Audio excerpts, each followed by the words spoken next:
Good morning. Welcome. Just being there for someone can sometimes bring hope when all seems hopeless. From the Cardinal Cottage. And this week there appeared from the moderator of our United Church an after-election prayer. Help me to rejoice with those who rejoice, and to mourn with those who mourn. Help me to be thankful for everyone who put their names forward, and those who made sure our votes were counted. But most of all, help me to remember that I live in a place where government transitions are with the marks of millions of pencils rather than the flash of gunfire.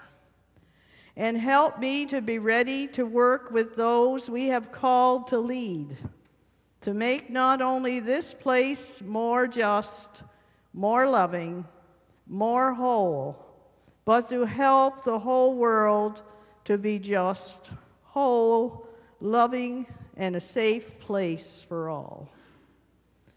In Christ's name I pray these things, loving God. Amen.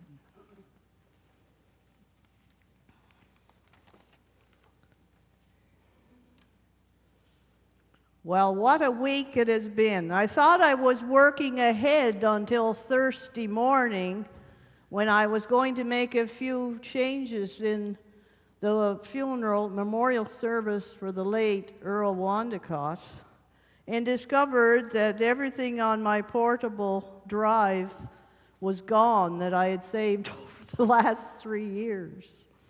So my portable drive and my computer is at the doctor, and I have heard nothing. So today, my sermon is handwritten. So you're hoping and praying I can read my own writing. We'll take an opportunity now, and this is our last week for doing this, to extend a warm smile and a word of peace. There's been some concern expressed to me that we don't want to spread cold and flu, so if you're comfortable with a wave or an elbow nudge or something, but we'll break off from this for a little while, so we don't want anybody spreading their germs around.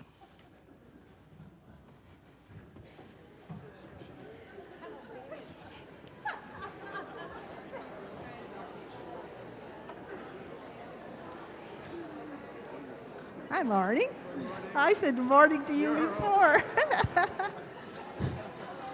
Good morning. God bless. Good morning, Heather.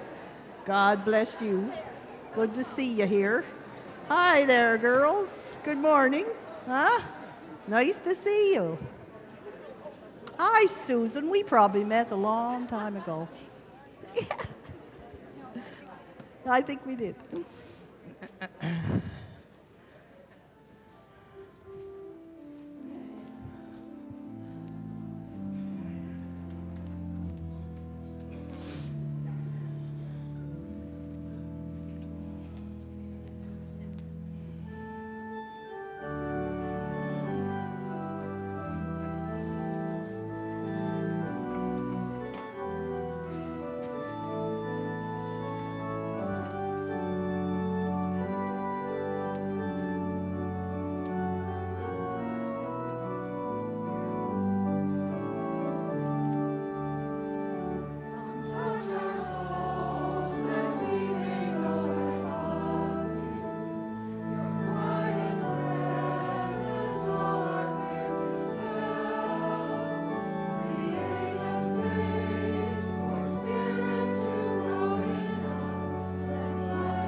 As the cycle of the year comes to a close, the nights get longer and the days cooler.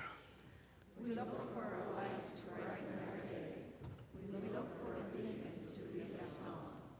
With this flame, a light in our hearts, we go where Christ's light shines.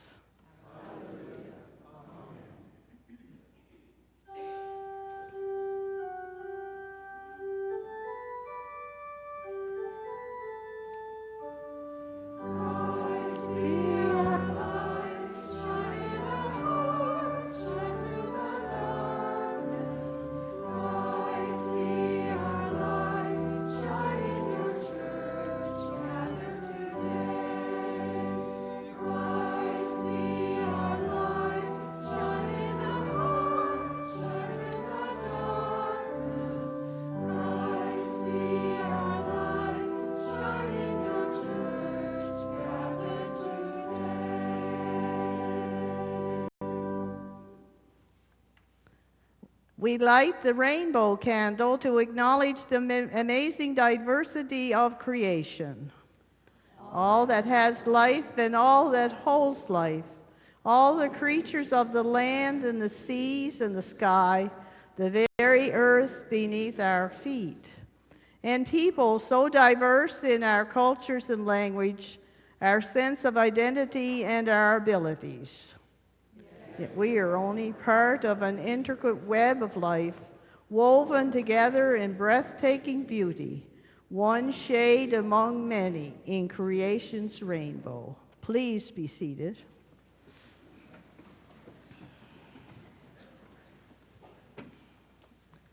A sincere welcome this morning to those who are joining us through Eastlink, and thank you to those who are operating the camera and greeting at the door this morning. I hope that you can join us today in the gym after worship for fellowship and conversation. And Vicki now will speak about the Christmas fair.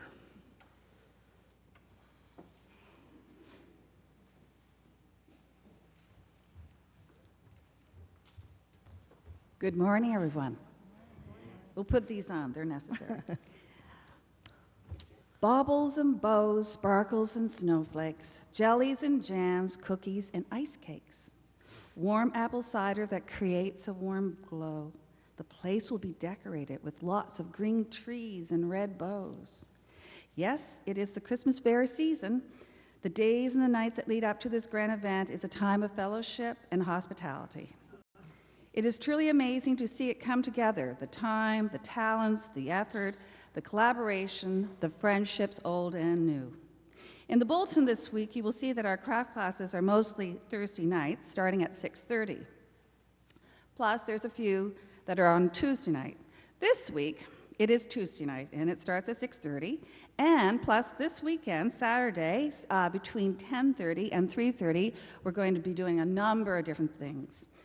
There are some things we are looking for, so if you have beads, greenery, dried flowers, silk flowers, skinny ribbon, thick ribbon, Christmas ornaments and sparkles, sequins, bells, gold, silver, copper paint, sparkly pipe clingers, wreaths, swags, wool felting, shiny paper, decorative paper, new socks, good used t-shirts.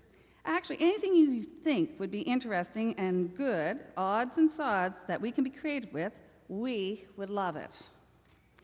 Everyone is needed, and all are welcome. We would love to have you join us. There's lots of fun and laughter, and we are always looking for new ideas and suggestions. It will certainly be a merry time if you plan to join us. We hope to see you there. And, oh yes, I have to follow Linda. There is only 21 days till the fair.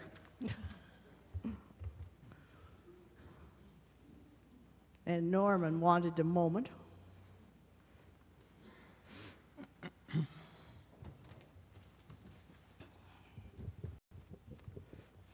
Good morning. Good morning. The November Tuesday night church supper will be held on Tuesday night, November 5th at 6 p.m. in the church gym. Tickets will be available after the service this morning at the Richmond Street entrance, $10 each.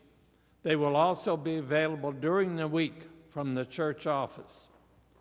The guest speaker will be Dr. Wayne Peters, Associate Professor and Director of Experience, Faculty of Sustainable Design Engineering, University of Prince Edward Island. Now, I know I have used some fancy words, but he will tell us all about the new Faculty of Engineering at UPEI. Everyone is welcome. Thank you. And Barbara Prowse.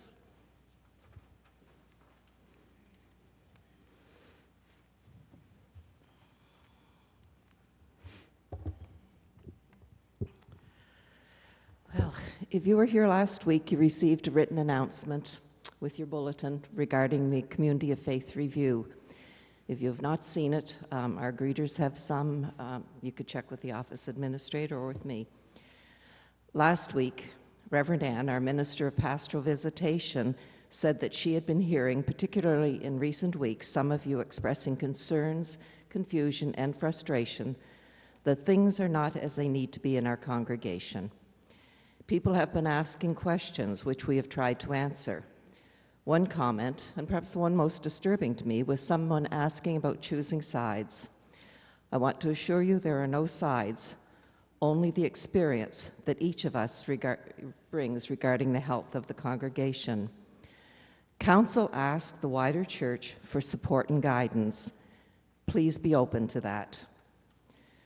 As many of you are aware from the announcement, Linda Foy, a consultant for the United Church of Canada, has been hired by the United Church as a reviewer, and she will be in the parlor to listen to you the week of November 4th. This upcoming review provides an opportunity for every one of us within the Trinity Clifton community to inform Linda, the reviewer, of our concerns, our confusion, and our frustration, to let her know our experiences and our feelings, to share our heartaches and our hopes for Trinity Clifton, every one of us, not just a few. If your voice is not clear, if it's not heard, it will not be clear to Linda who we are as a diverse community with diverse opinions and who we feel called to be as faithful followers of Jesus Christ within Trinity Clifton and the wider community. During her time with us, Linda will be available by appointment, mornings, afternoons, and some evenings. To set up a time to meet with Linda, please contact the Reverend Karen McNeil, the minister within the Vernon Bridge Pastoral Charge. She is coordinating the interviews. Her information is provided in that announcement you would have received.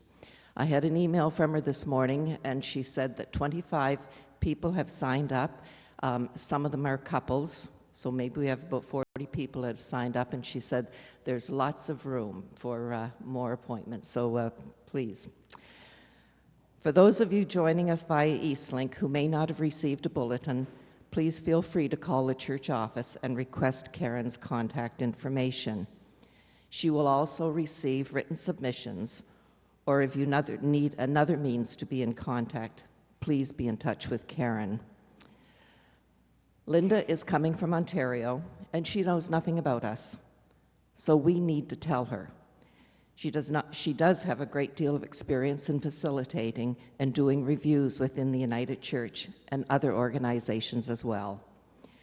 The interviews will take place in the parlor, and I asked Linda about the process for the interviews, for those of you who would like to have something to consider beforehand, and this was her reply.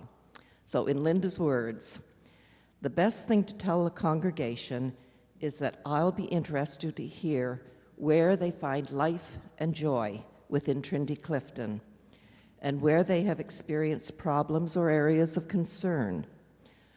Further, I'm interested in people's firsthand opinions and experiences. So 3 things. Where do you find life and joy in Trinity Clifton? Where have you, if you have, experienced areas of concern? And 3, she was very clear that whatever we share be our own firsthand experiences. For the healing and health of this congregation, please prayerfully consider your participation in this review. And if you have not already been in touch, please be in touch with Karen at your earliest convenience. Thank you.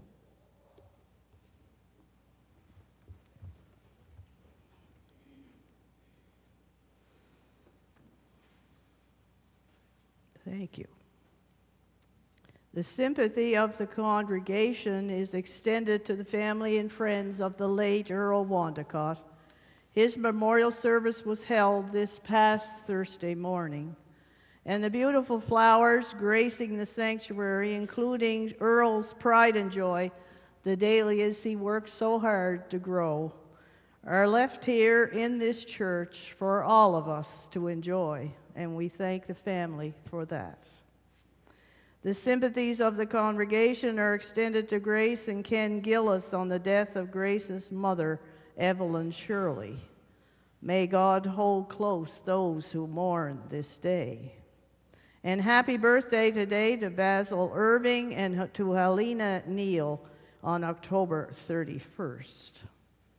Trinity United Church Handbell Choir is looking for a person interested in learning to play the handbells, and they practice Friday afternoon at 4:30. So if you're interested in that, the contact information is in your bulletin. And any food bank donations this month will be given to the UPEI food bank, and the items that are most useful are listed in your bulletin. United Church calendars are available in the church office at a cost of $10 each. And the organ is repaired. Isn't that nice? We feel like we're back home in Trinity, don't we? Huh? Sherwood UCW meets this week, Tuesday at 10 o'clock, and the meditation in the parlor is Wednesday at 4:30, and UCW Executive Monday, November the 4th, and UCW General the same day at 10 o'clock in the morning. Other announcements are community announcements in your bulletin. Please take note of those. And as we gather, we acknowledge that the land on which we gather is the traditional and unceded territory of the Abequit Mi'kmaq First Nations. May we live with respect on this land and live in peace with its peoples. And quiet time now for worship preparation.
Divine One has done great things. The pastures of the wilderness are green. The trees bear their fruit. The fig tree and vine give their full yield. Our Creator has poured down for you abundant rain. The bins are full of grain, the pantry overflowing. Let us gather now to worship. We are so grateful for this opportunity to come together in community. And our opening hymn this morning is number 380. She comes sailing on the wind, 380.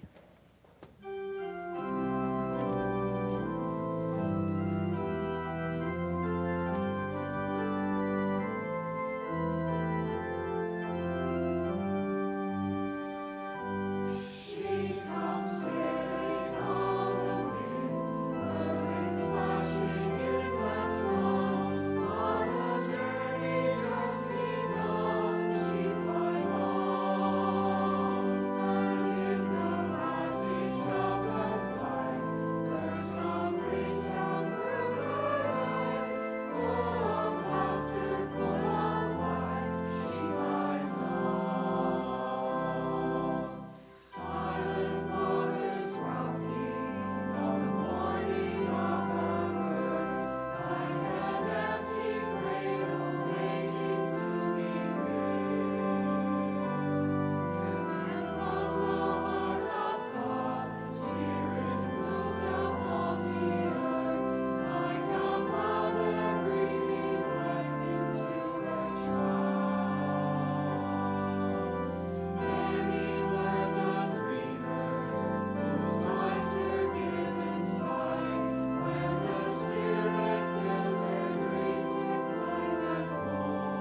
Please be seated.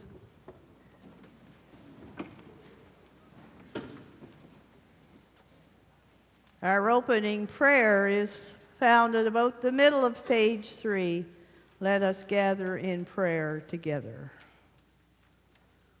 We reach out to you, even as you reach for us, Holy One, and pray that in this hour of worship and beyond, we may know the touch of your hand, shaping us, molding us into the truly human creatures you intended us to be.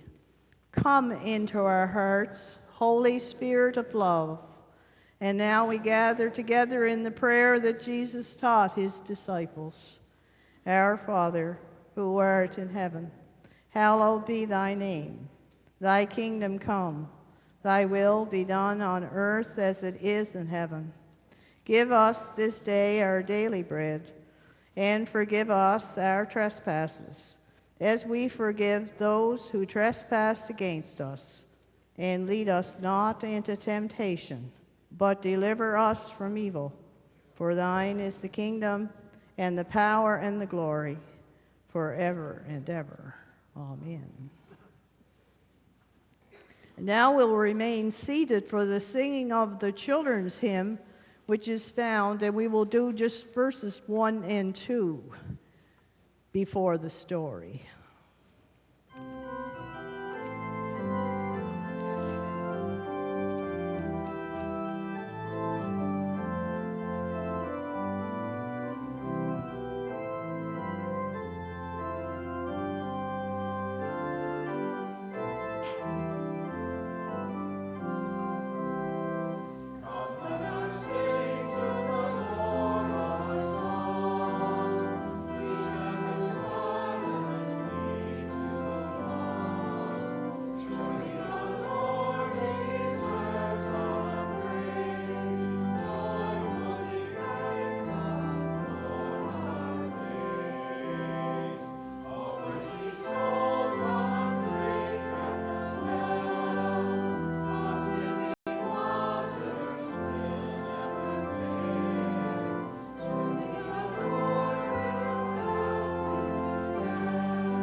Everybody raced me here while the old lady's getting slow, is she? Huh? Huh? How are you today? Good. We have a nice little crowd here this morning. That's good. Now, can you tell me, if we were to imagine, we've got 2 buckets here today. Isn't that a strange thing to have for a time with all ages? If we were to say all of your qualities were in a bucket, what would we find in the bucket? Would we find someone that was a good listener? Yes, you think so? Would we find someone that was quite free with sharing love to others? Good. What else do you think we might find? A helping hand when somebody needed it. That would be great. But imagine if we look, fittingly, the blue bucket is somebody that has an awful lot of problems, like nothing is going right in their life. The red bucket is someone like you fellas, who is willing to listen, to show love, to help somebody having a rough time. So if we imagine the person in the red bucket dips into all that listening skill and gives it to the one in the blue bucket, takes some love and gives that to the person in the blue bucket, maybe takes some way of helping that person to feel better. What do we notice? Imagine, is that bucket, the blue bucket's becoming more full, isn't it? If there was really something I was putting in it, right? But you notice, as I take away all the qualities, the good qualities in the red bucket, it's not going down any. It stays at the same level. Because I think as humans, the very most of us really enjoy helping somebody that needs help. So when our bucket is filled to overflowing and we give to someone who really needs it, their bucket fills up, but ours doesn't go down. So I think that's an amazing story, and I want you to think of that every time you have to hug somebody or do something really nice, that your bucket's filled to overflowing, and if you share all of that, your bucket is still full and overflowing. Thank you so much, and have a good time in Sunday school.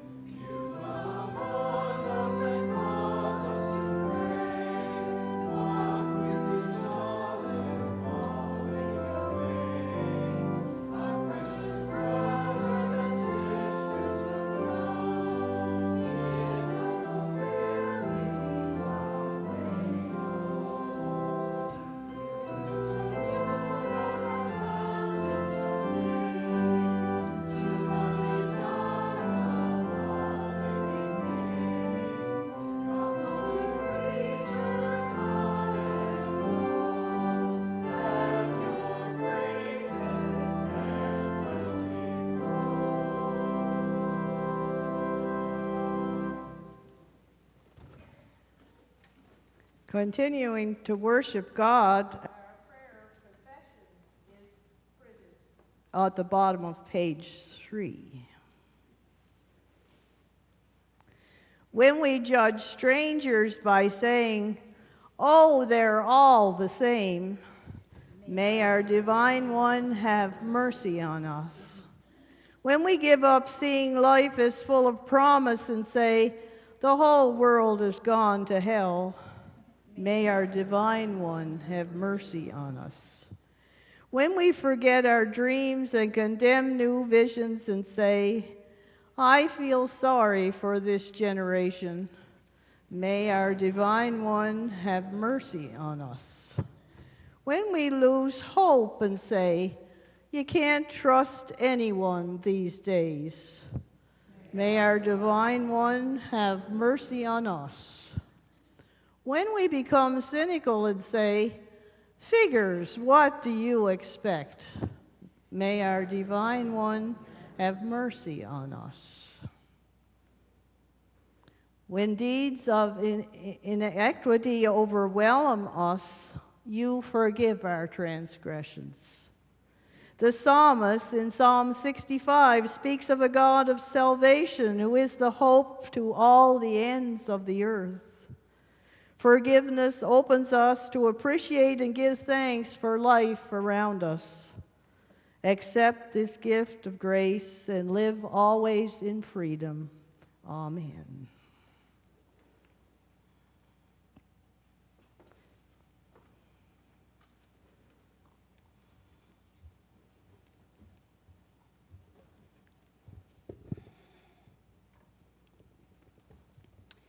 Our prayer of understanding. Wondrous and loving God, you speak to us in many ways, in stories, in scriptures, and in our lives. Each Bible passage offers us a powerful inspirational lesson in your constant love for us. Open us now to the messages that may not be so obvious to us, so that we might experience a renewal experience in our worship today. Amen. Our Old Testament reading this morning is from the book of Joel. Children of Zion, celebrate. Be glad in your God. He's giving you a teacher to train you how to live right. Teaching like rain out of heaven, showers of words to refresh and nourish your soul, just as he used to do, and plenty of food for your body, silos full of grain, casks of wine and barrels of olive oil. I'll make up for the years of the locust, the great locust devastation, savage locusts, locusts deadly, fierce locusts and locusts of doom. That great locust invasion I sent your way. You'll eat now your fill of good food. You'll be full of praise to your God, the God who has set you back on your heels in wonder. Never again will my people be despised. You'll know without question that I'm in the thick of life with Israel, that I'm your God, yes, your God, the one and only real God. Never again will my people be despised, the sun turning black and the moon blood red. And that's just the beginning. After that, I will pour out my spirit on every kind of people. Your sons will prophesy, and your daughters also. Your old men will dream, and your young men will see visions. I'll even pour out my spirit on the servants, men and women both. I'll set wonders in the sky above and signs on the earth below. Blood and fire and billowing smoke, the sun turning black and the moon blood red. Before the judgment day of God, the day tremendous and awesome. Whoever calls, "Help, God," gets help. On Mount Zion and in Jerusalem, there will be a great rescue, just as God said there would be.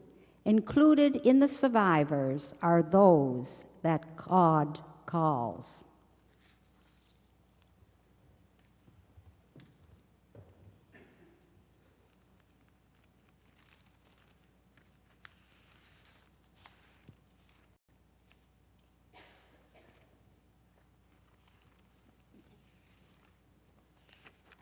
And a reading from the Gospel of Luke. He told his next story to some who were complacently pleased with themselves over their moral performance and looked down their noses at the common people. 2 men went up to the temple to pray, one a Pharisee and the other a taxman. The Pharisee posed and prayed like this: "O God, I thank you that I am not like other people, robbers, crooks, adulterers, or heaven forbid, like this taxman. I fasted twice a week and tithe on all of my income." Meanwhile, the taxman slumped in the shadows, his face in his hands, not daring to look up, and said, "Father, give mercy, forgive me, a sinner." Jesus commented, "This taxman, not the other, went home made right with God. If you walk around with your nose in the air, you're going to end up flat on your face. But if you're content to be simply yourself, you will become more like yourself." Hear what the Spirit is saying to the people. Thank you for this opportunity to worship without fear.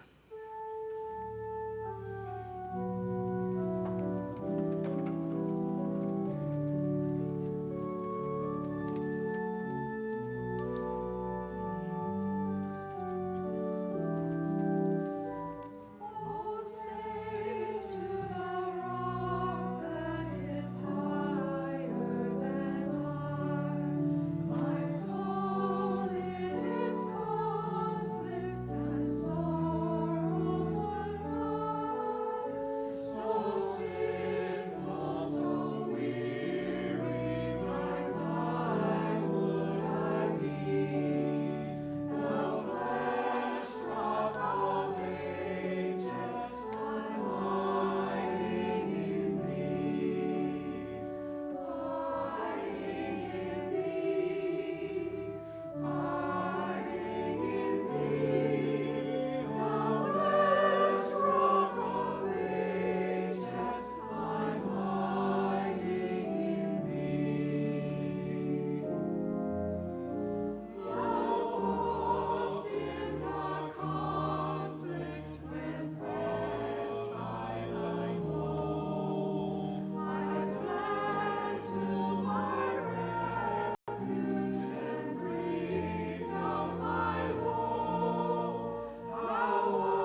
Wasn't that nice?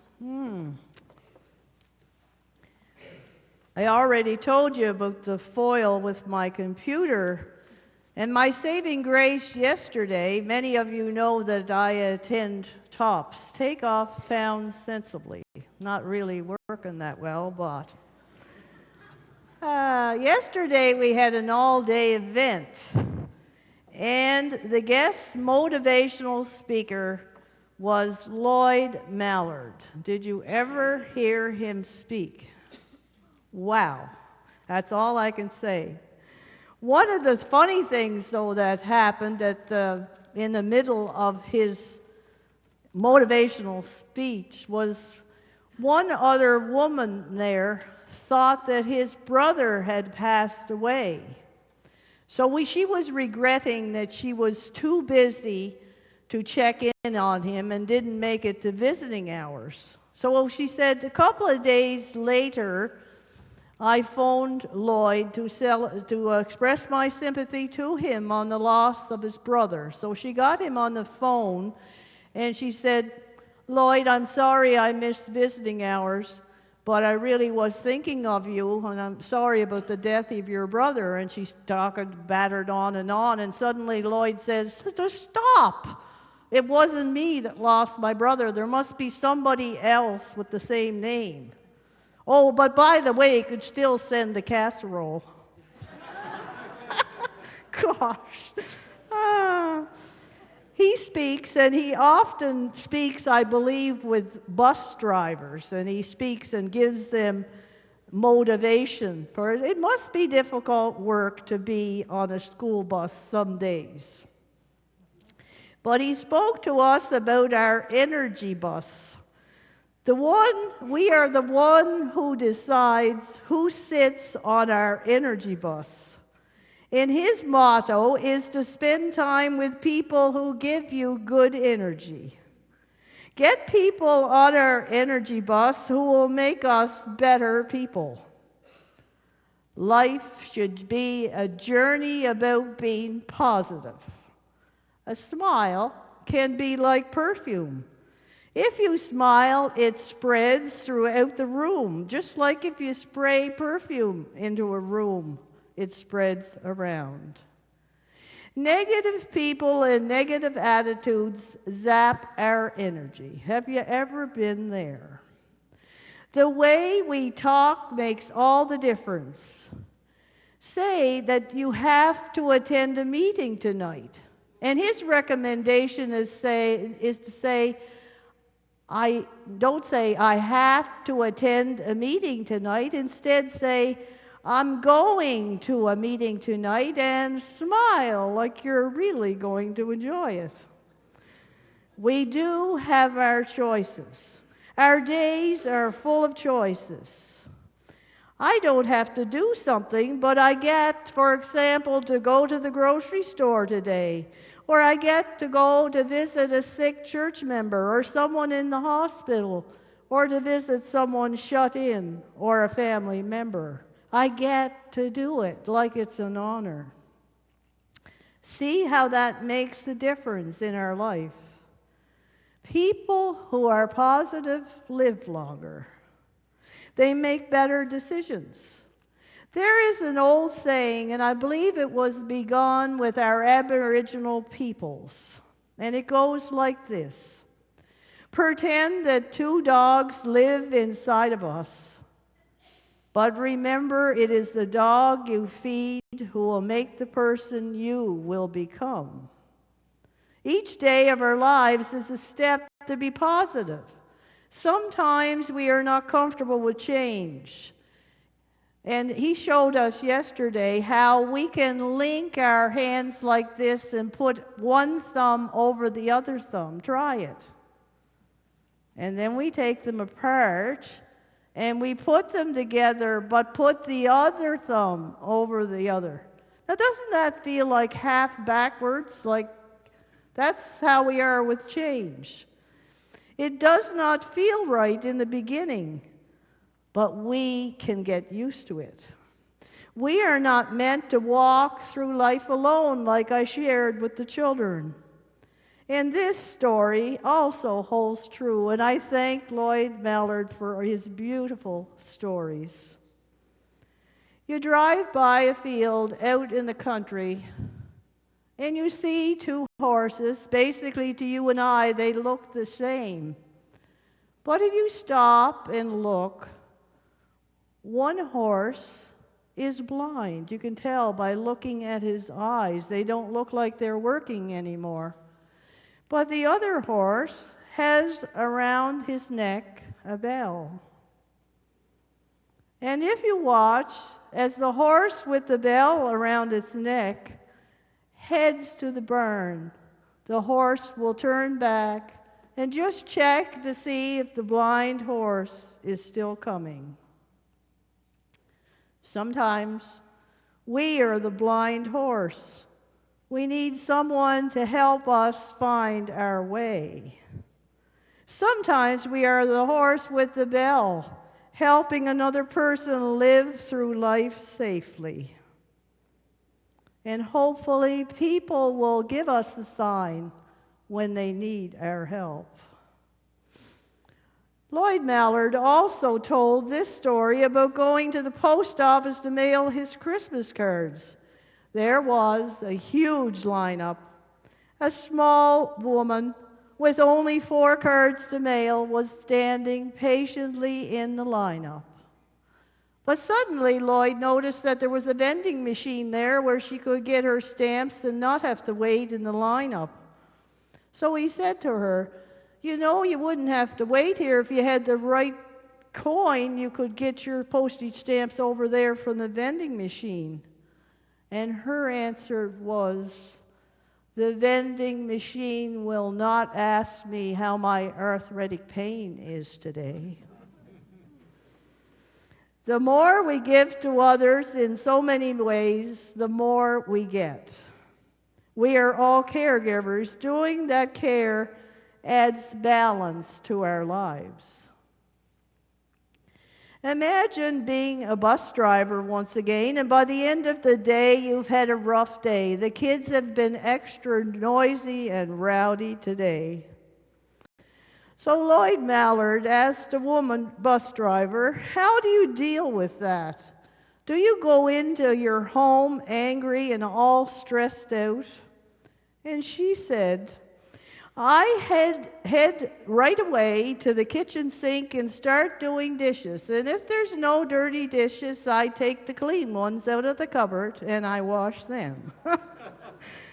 Then when I'm done doing that, I let the water down the drain, and in that same moment, everything awful that happened that day is also gone down that drain." If you are at the table and everyone is complaining, talking negative, have you ever been there? Either move from there or quickly change the subject to something more interesting. This is not being snobbish, it is caring for ourselves. Lloyd's last name, as I said, is Mallard, which is a kind of duck, as you probably know. So here is his 7 recommendations. 7 letters in his last name, 7 recommendations.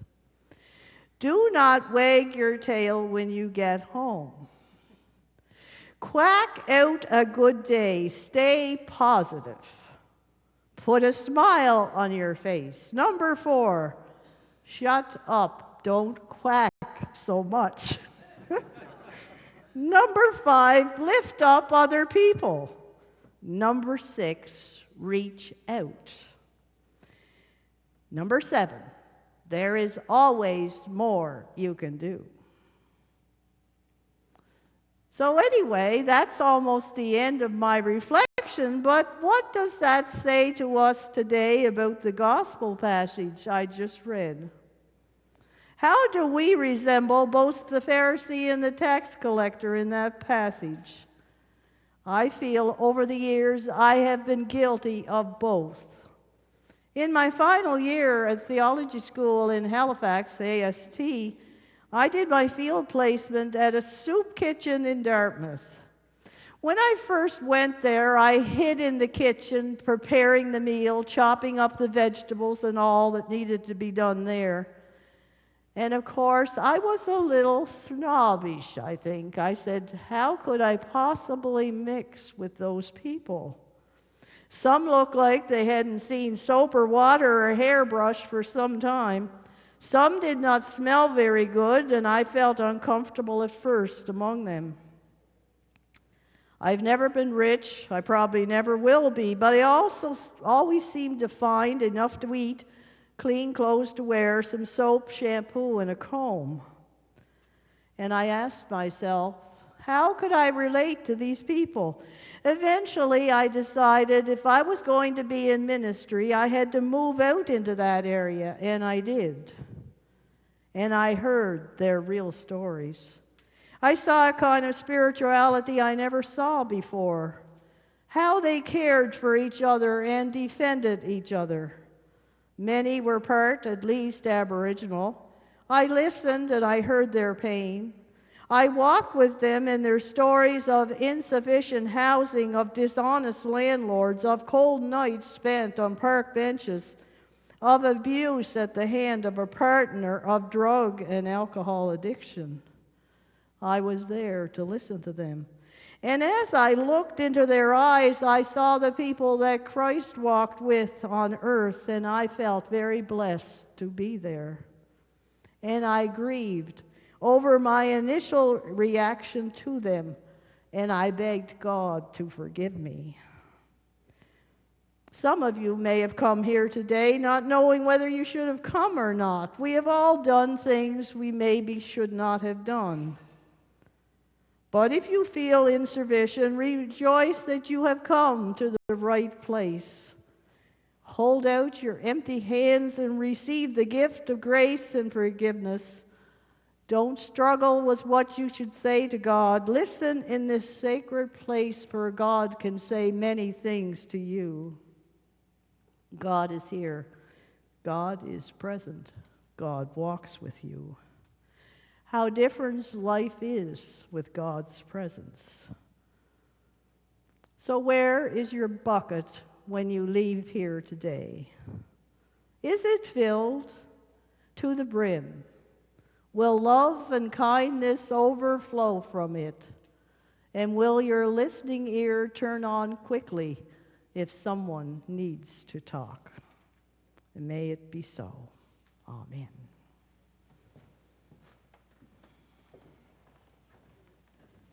We'll have our minute for mission.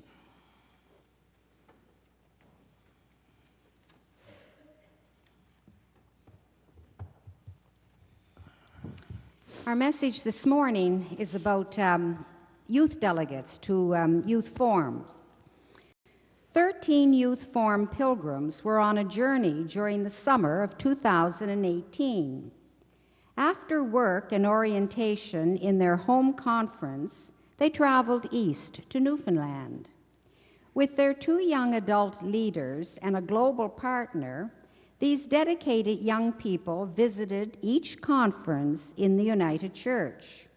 They stopped in Oshawa, Ontario in July to participate as commissioners at the 43rd General Council, and then continued their pilgrimage, ending in British Columbia in mid-August.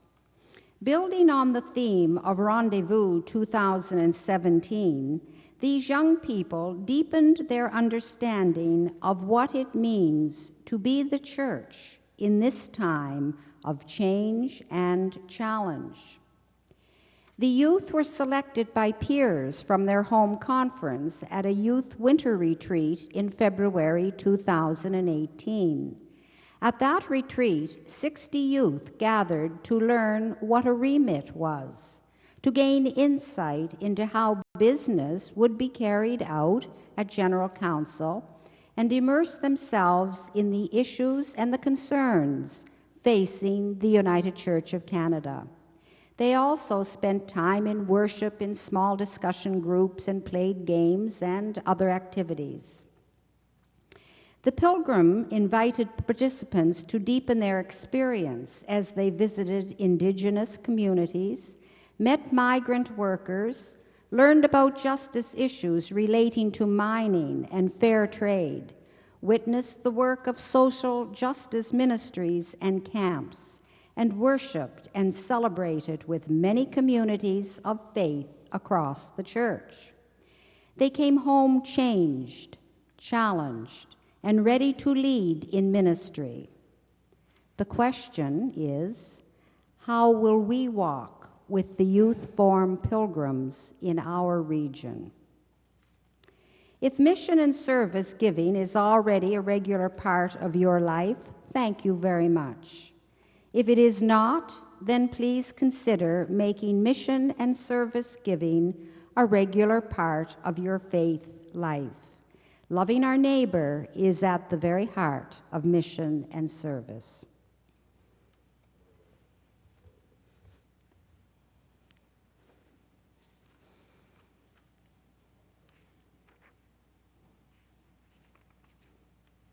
Continuing to worship God this morning, let us take an opportunity to share what we have been given.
offering prayers at the top of page 5. Let us pray.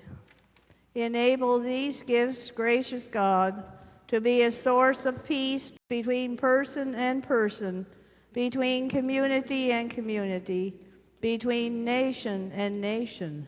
In name of Jesus the Christ. Amen.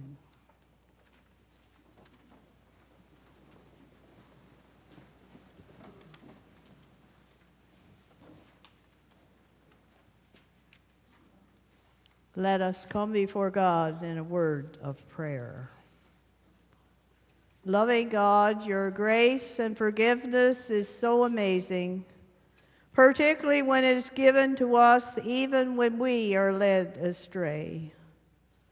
We are so dependent on your love.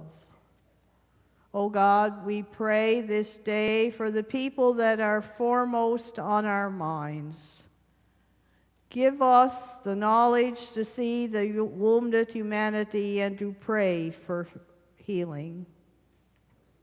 May we be willing to follow Christ even when the way might point us to a cross. And this morning, as we gather as a faith community, we offer our personal and private prayers, either silently or out loud, for those people or situations that we are concerned about.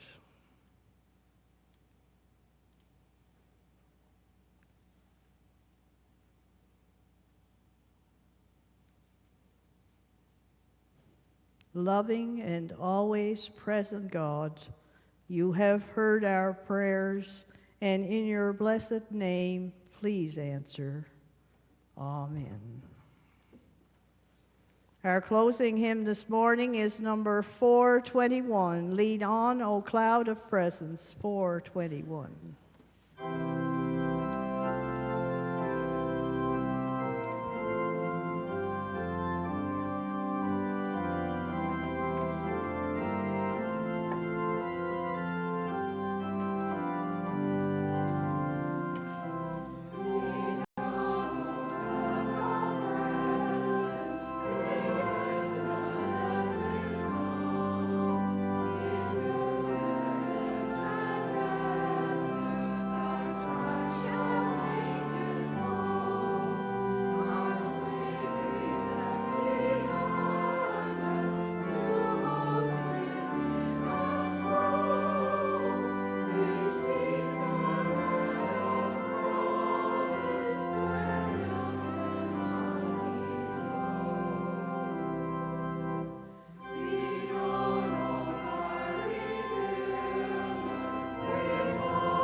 Our commissioning and benediction we will say together. It's at the middle of page 5.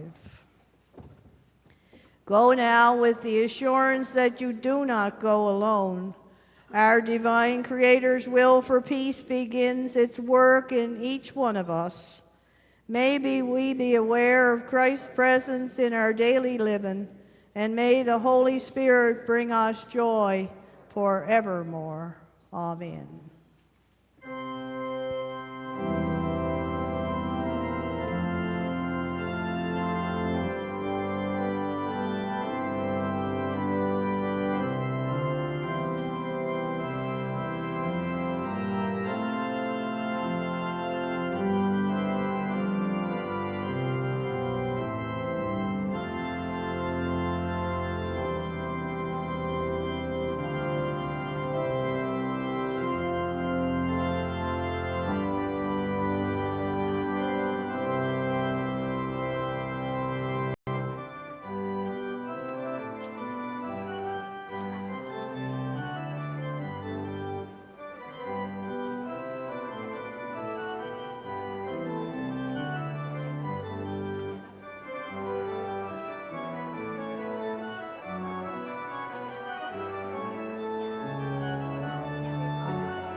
Yeah, yeah.